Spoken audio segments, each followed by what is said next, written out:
So I just wanted to introduce briefly Roman and the conversation that we're having today on the topic of what is your legacy, how to be a good ancestor.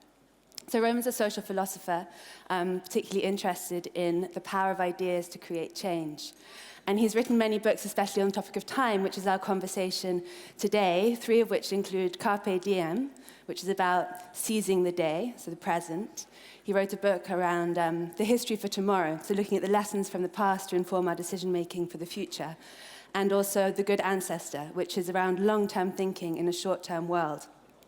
He's also the Senior Research Fellow at the Center for Eudaimonia and Human Flourishing. And for those that don't know, eudaimonia is the pursuit of happiness through meaning and purpose. And he's the founder of the world's first empathy museum and has written a book on the topic of empathy, why it matters, and how to get it. And you'll see many qualitative themes emerging in that brief introduction and in the conversation that we'll share later. And I think it's this qualitative aspect around values, the how and the why of our technological innovation and progress that's so important and so key. And in a conversation yesterday, Roman was talking about how he's particularly interested in this interface between what he called the art of living and social change, or the art of living and how our society, political systems, economic systems are structured. And I love this framing of the art of living and thinking about how that brings a particular texture and tonality to many of these conversations in which perhaps there is a tendency to confuse human capacity and innovation, or the how, with the why. And I wanted to draw a thread between this conversation and Tristan Harris's amazing talk yesterday, where he invited us to rethink the incentives of technological innovation, particularly when it comes to... and he had... that was great timing. And he had this great analogy about, let's not just think about how we steer the shuttle, but about the impact that we want to have. And so this is kind of the framing for our conversation, or Roman's talk, and then our conversation afterwards, around questions such as, what are the frameworks, value systems, and principles to have in place to ensure that technological innovation and progress stays in alignment with natural living systems, with life, with the art of life and the art of living? How do we not confuse human capacity and potential for what it is that we're actually trying to do and what legacy we're actually trying to have? And how can we bring that why back to the center of all of our decision-making and all of our coming together as groups of people to shape not just our own lives, but the lives of collectives and the future of humanity? So, thank you, Roman.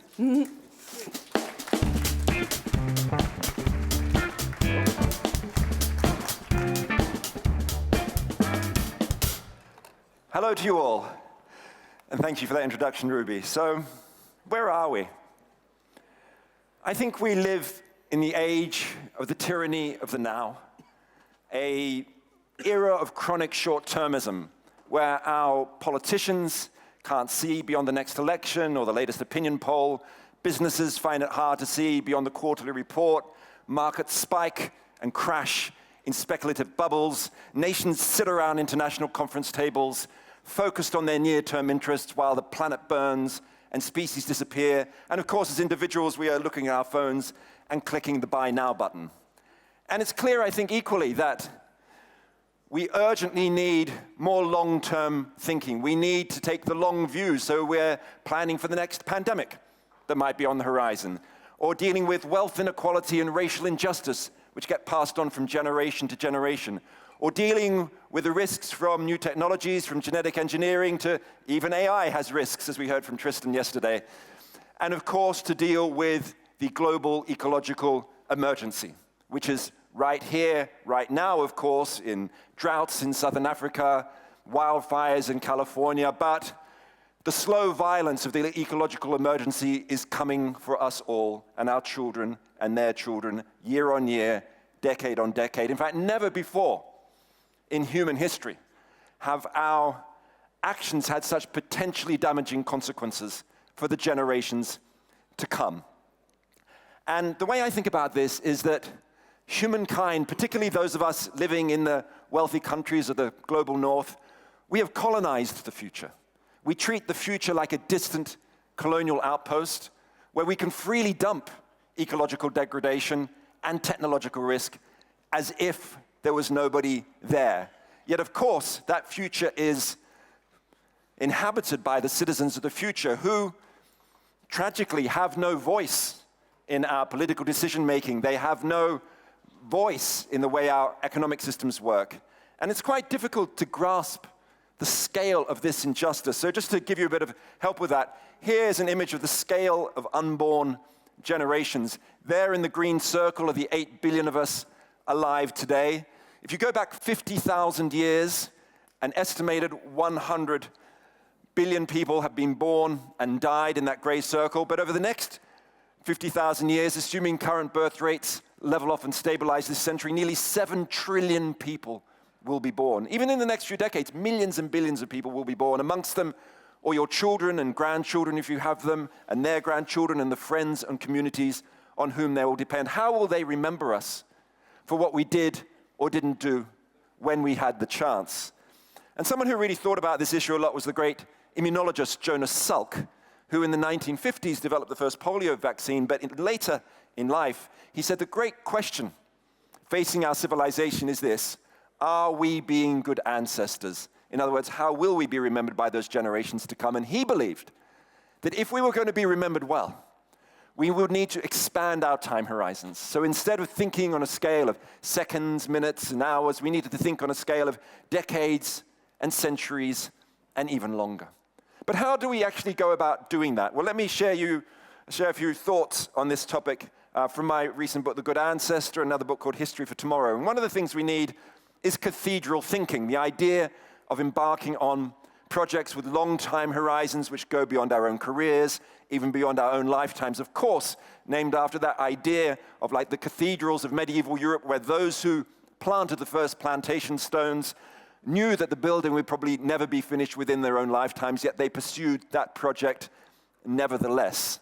And in fact, human beings are actually quite good at cathedral thinking. I mean, it's cathedral thinking that gave us the Great Wall of China. It's cathedral thinking that gave us the Svalbard Global Seed Vault, which is collecting millions of seeds in an indestructible rock bunker in the Arctic Circle that's designed to last for 1,000 years. I think a really important example comes from 19th century Britain. Standing up there on the right-hand side with his top hat is Sir Joseph Bazalgette. He was the designer of London's sewers in the 19th century. How were they built? Well, in the 1850s, raw sewage was being dumped in the River Thames. Tens of thousands of people were dying of cholera and other diseases every year. In 1858, the long, hot summer was a moment called the Great Stink, where the smell was so bad from the river that even members of Parliament in the Palace of Westminster and Parliament could not breathe, couldn't hold their meetings. That's when they passed the emergency legislation to build the sewers. And Joseph Bazalgette and 22,000 workers built the sewers, but twice as big as they needed to be for the population at the time, and with very expensive bricks and cement. And that's why those sewers are still in use today when you walk along the banks of the River Thames. It really wasn't cathedral thinking, it was more like kind of sewer thinking, but you kind of get what I mean. I mean, businesses do this too. Think of the Danish oil and national gas company, Dong, as it used to be called, whose CEO in about 2008 decided to embark on what he called the 85-15 plan, which is to switch from being 85% fossil fuel production, oil and gas, and 15% renewable, and to switch that around. And they thought it would take them 30 years. But in fact, they did it in less than 10. And that's why in about 2018, Dong was renamed as Ørsted, which today controls 30% of the world's offshore wind power market. It was a fantastic example of cathedral thinking. And one of the reasons I like this example is because this transition was actually really difficult. It was messy. There were huge fights to get there, but they did do it. So I think you can all ask yourselves, what is my cathedral thinking project? You know, what is not just my 1-year plan or 10-year plan, but what's my 100-year plan? But remember, the cathedral thinking isn't always good for us. It can be hijacked by self-seeking and self-interested ambitions. Here's an example where a former head of Goldman Sachs, Gus Levy, said, we're greedy, but long-term greedy, not short-term greedy. Well, this is not about being a good ancestor, you know? So we need more than just cathedral thinking. We also need intergenerational justice, which is about bringing the voice of future generations into the room in our decision-making, in politics, in economics, in culture. I think one place to find inspiration is in the Native American idea of seventh generation decision making. And here's a lovely quote from Oren Lyons from the Haudenosaunee or Iroquois Confederacy, where he said this: "We are looking ahead, as is one of the first mandates given us as chiefs, to make sure that every decision that we make relates to the welfare and the well-being of the seventh generation to come. And that is the basis by which we make decisions in council. Will this be to the benefit of the seventh generation?" And you might be thinking, well, how do you take this kind of indigenous cosmologies and bring it into the fast-moving worlds of Dubai or Shanghai or Sao Paulo or Munich or wherever it is? Well, there's some really interesting examples where this idea has been practically used. In Japan, there is a movement called future design, directly inspired by seventh generation decision making, where it's a local government or local citizen decision making process where they invite local people to discuss and draw up plans for their town and city where they live, and to discuss issues like aging populations or the impact of AI on the city or climate crisis. And what they do is they typically divide the citizens into two groups. Half of them are told they are residents from the present day. And the other half are given these kind of beautiful ceremonial robes to wear, and I have one here from the small town of Yahaba, population 30,000. And those who are given the robes to wear are told to imagine themselves as being residents from the year 2060. And it turns out the residents from 2060 systematically advocate for far more transformative plans for their towns and cities. And now future design as a methodology of decision-making has been spreading to big companies like Fujitsu, to Japan's Ministry of Finance, to big cities like Kyoto. So this is one way of bringing the voice of future generations into the room. Here's another way. I got an email not long ago from the chief of staff of the mayor of Quebec in Canada, and he told me how over 70 municipalities in the province of Quebec now have what they call a future generations chair in the room when they make decisions. And the chairs are designed by local school kids. They decorate the chairs, and so now city councillors and regional councillors, they have an empty chair there to remember and to think about future generations, bring them into the room. Or there's the British pharmaceutical company, Faith in Nature, who a couple of years ago changed their legal statutes to give a seat on the board to nature herself, where somebody actually represents the voice of nature. So they have a fiduciary duty, not just to make money, but to look after, care for the living world and future generations. You can even go to their website and download a kit for putting nature on the board of your company. I mean, how many of you have a seat on the board for future generations and nature? I would leave that question with you. But we need something more, which is an empathic imagination, by which I mean cognitive empathy, the capacity to step into the shoes of others and look at the world through their eyes. This is crucial for long-term thinking. The great 14th century Islamic historian Ibn Khaldun talked about this concept of asabiya, which is an Arabic word meaning collective solidarity or group feeling, which he believed is what held civilizations together. When asabiya disappears, civilizations decline, and empathy is one of those key social glues which hold society together. It's fundamental to asabiya. It creates societal resilience. How do we nurture empathy? I've been trying to do this over the last 10 years in the most creative ways I can think of. One of the things I did, to give you an example, is I founded a museum called the Empathy Museum, which is an international traveling art project which enables you to step into the shoes of other people. It's housed in the giant shoebox, one of our projects called A Mile in My Shoes, the world's first empathy shoe shop. You walk in, you are fitted with a pair of shoes belonging to a stranger. It could be a Syrian refugee or a Buddhist monk or a climate activist or an unhappy investment banker, whoever it is. And you can literally walk a mile in their shoes while listening to an audio narrative of them talking about their own life in their own words.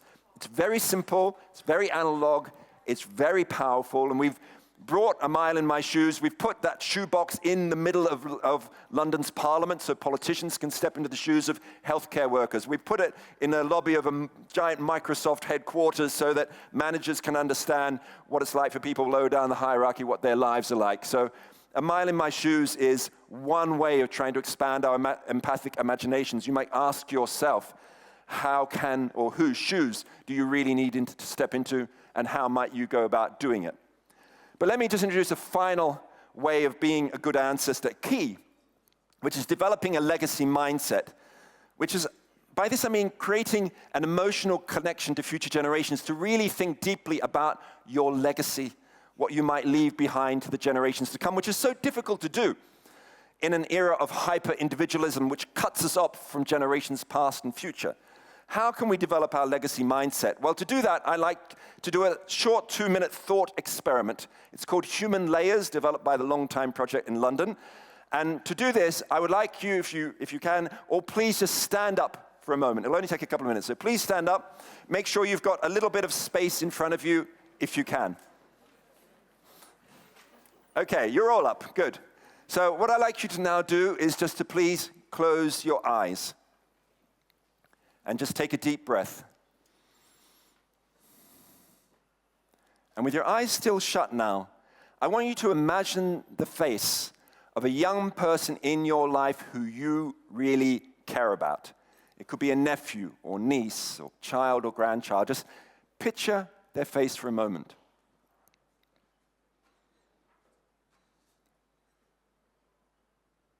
And now I'd like you to take a very small step forward. You've now traveled 30 years into the future, 30 years. Again, picture that child's face now 30 years from now, and think for a moment about what they look like, think about the joys in their life and the suffering they might be facing.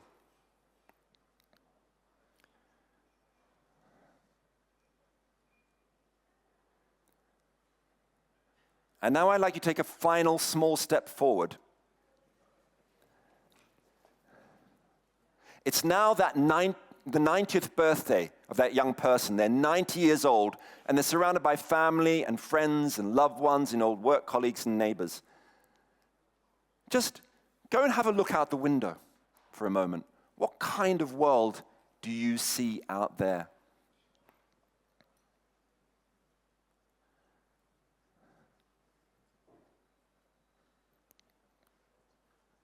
And now come back in, and suddenly you see this 90-year-old standing up and who's about to give a birthday speech to their friends and family, when suddenly they see a photograph of you, their dead, departed ancestor, over on the table, and they decide to tell the gathered room about something that you did to be a good ancestor, about a positive legacy that you left to their generation.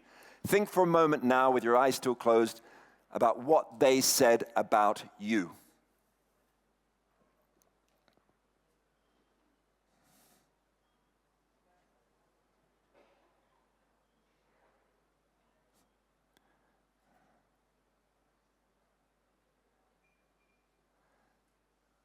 And now just slowly open your eyes again.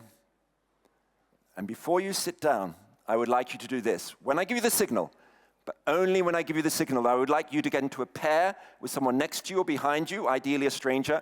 I want you to spend just 2 minutes talking about the question on the screen here, which is, what did this imaginative journey make you think, and how did it make you feel? So what did it make you think?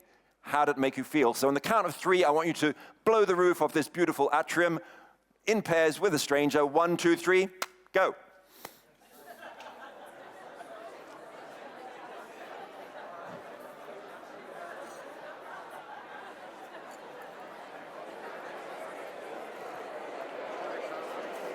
Thank you.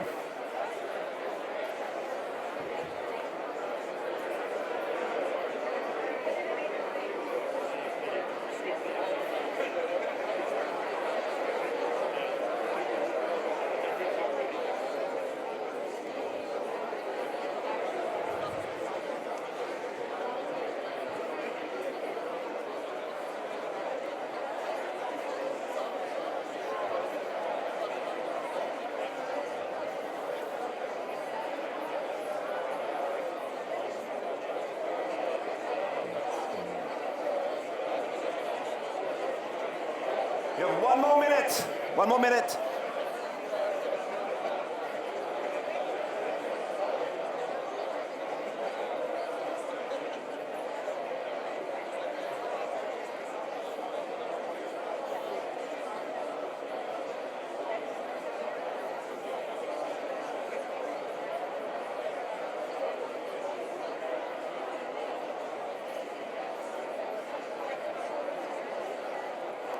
Okay.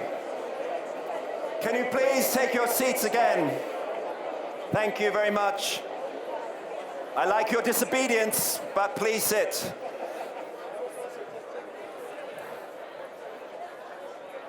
Okay, thank you. So I know that doing an exercise like that, thank you everybody, hello. I know that doing an exercise like that can take you, some people to a dark place, some to a better place, depending whether you're an optimist or a pessimist. You see different things out the window. I remember when I first did that exercise, I was thinking about my daughter, who was then 10 years old, and I realized, oh my God, she could be alive in the year 2100, that future is not science fiction, but an intimate family fact. And I also realized that in 2100, she's not going to be alone in the world, my daughter. She's going to be part of a web of human relationships and the web of the living world. The air she breathes, the water we drink, and she drinks. So what I ultimately realized that if I care about her life, I need to care about all life. That exercise was a kind of bridge from something personal to something more universal. So those are just a few ingredients of being a good ancestor. If you're going to take something away from what I've said today, maybe take this question with you. Are we being good ancestors? Or at least ask yourself when you look in the mirror each morning, what can I do today to be a good ancestor? And if you make that a habit, we might well be on a pathway to creating a world that really honors the generations to come and the world they will live in. Thank you very much.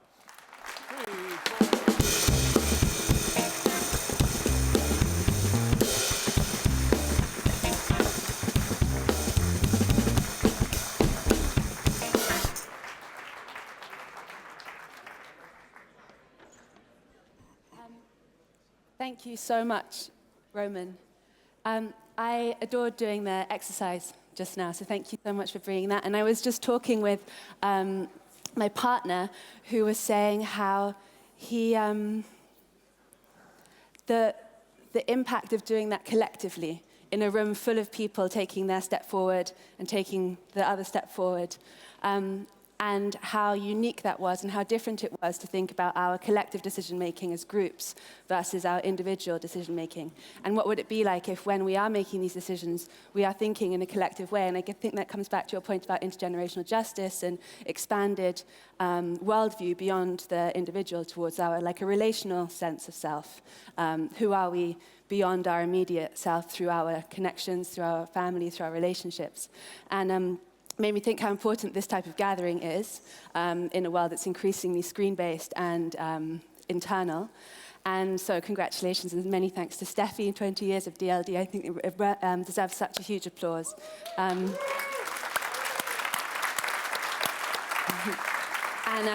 to continue these types of conversations. And it was making me think about the role of participatory involvement in civic processes and democracy. And you've been very involved in what you call deep democracy, I think, and rethinking how democracy needs to shift to meet the challenges of today. And how can we have long-term thinking in a democratic world which is so revolved around short-term thinking and need to have immediate impact within a 3-year term or a 4-year term or however long it is. And the trend for increasing, especially with what we're seeing coming out of the States, the kind of the idea of enlightened despots, or do we have to have dictators to take the long-term view?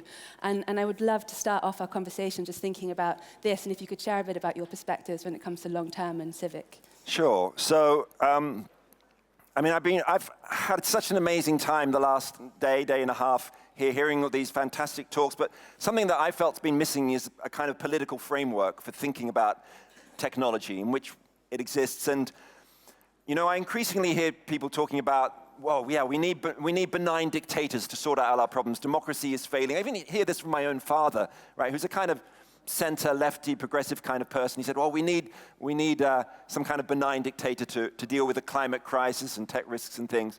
So I got very interested in this question, and because I used to be a political scientist, I got a bit nerdy about it. I thought, I'm going to measure this and find out, actually, is it true that authoritarian regimes are better than democratic governments at, you know, good public policy, dealing with the kind of problems that we have? So I worked with a statistician called Jamie McQuilkin, who developed something called the Intergenerational Solidarity Index, which measures how good governments are at long-term public policy, like investment in health and education and environment and things like that.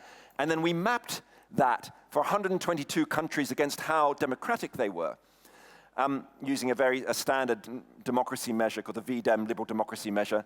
And what we found was that of the 122 countries, of the 25 highest scoring countries on the Intergenerational Solidarity Index, in other words, they had good long-term public policy, of the 25 highest scoring countries, 21 of them were democracies. And of the 25 lowest scoring countries, 21 of them were authoritarian governments, dictatorships, monarchies, and things like that. And to me, that was a very, very clear finding that if you want to deal with the problems of our world, the crises of our world, don't think that a kind of techno-autocrat or whatever is going to solve the problems for you. There are some outliers, Singapore and so on, but you'll be empirically misguided to think that that's going to help. But I'm not saying that democracy is fine as it is, because it clearly isn't. That's why so many young people particularly are turning towards the far right. And that's where I think we need a much more participatory politics. I think we need to go back to the ancient Greek idea of what's called sortition, the random selection of citizens for public office.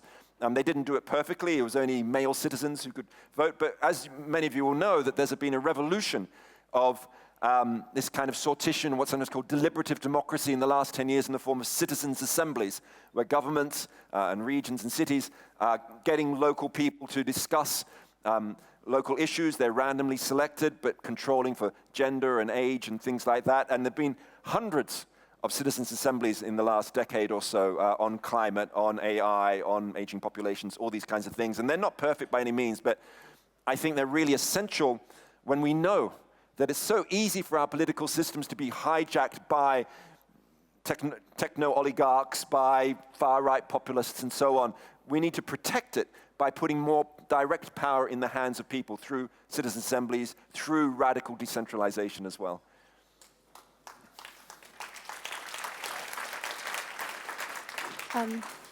We've run out of time, but let's just go on, shall we? For yeah. A little bit more. How much We've got to time get permission from Steffi.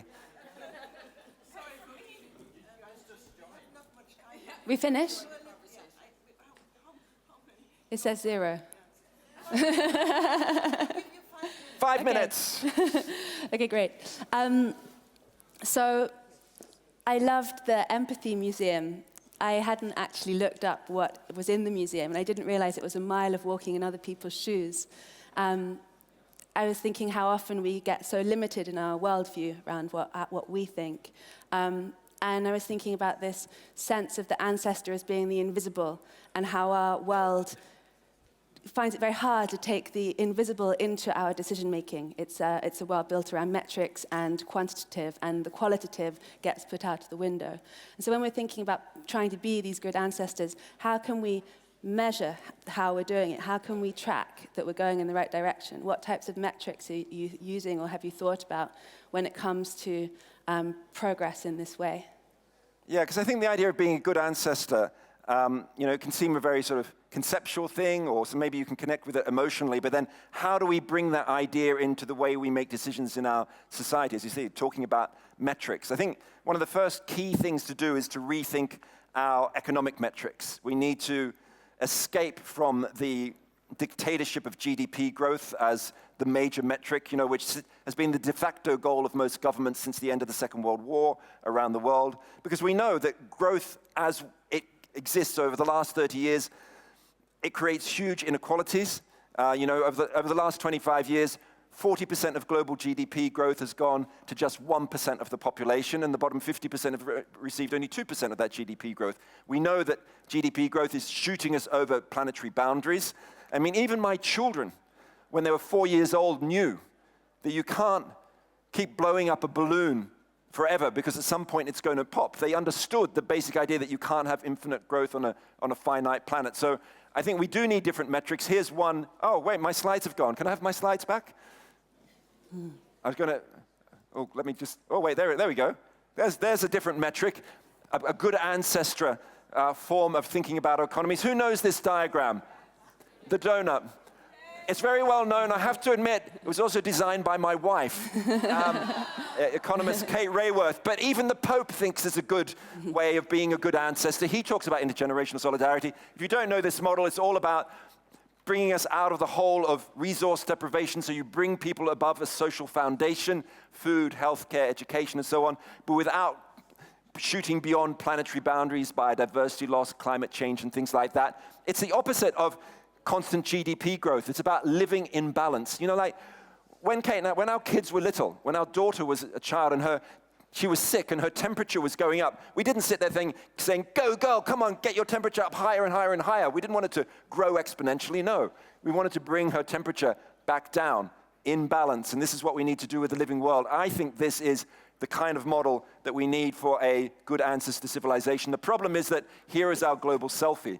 We're currently falling short on all the social foundations on a global level, and we are overshooting most of the ecological ceilings. So there's a lot of work to do, and you can all ask yourselves, what are your businesses, the technologies you work with, doing to help us get back into that donut-shaped space, into the safe and just space for humanity? Thank you. And in your book, A History for Tomorrow, you're looking at a lot of lessons that we can learn from the past when it comes to technological innovation and decision-making now in the present. I wonder if you could share a couple of examples to help inform. Sure. So I think one of the things I've been struck with the last days, not just the absence of politics, but the absence of deep history. There's been an element of it. I was thinking about it yesterday watching Tristan's fabulous talk where he was talking about social polarization, which itself has a huge, deep history. So we know about the social polarization and, you know, social media, or all the bubbles which keep us, you know, just getting the same news feeds which divide us. But actually, there's a history of this going back to the invention of the printing press, of course, in Germany, you know, more than 500 years ago. And the printing press created huge polarizations and political violence, just like social media is doing today. How did that happen? Well, it's partly happened because of what's in here. In here, I'm holding the world's first viral blog post. You probably know what this is. Published in 1517. Anybody know? It's Luther's 95 Theses, where he critiqued the Catholic Church, which spread virally when his friends translated it from Latin into German and then published it using the new printing presses. Within a couple of months, it was all around the German-speaking lands of Europe.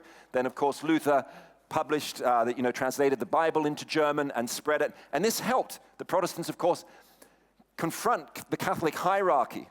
And that was a good thing in many ways, but at the same time, as many historians show, it inflamed religious polarization, leading to nearly 200 years of religious wars and tens of millions of people being killed. Equally, in Germany, actually, the printing presses led to the persecution of women for witchcraft, right?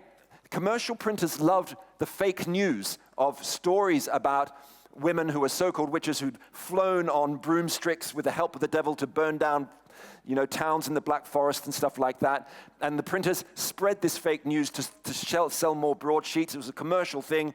In Britain, where I live, between 1530 and 1680, around 500 people, mostly women, were executed for witchcraft. In Germany, where there are more printing presses, it was 25,000, okay?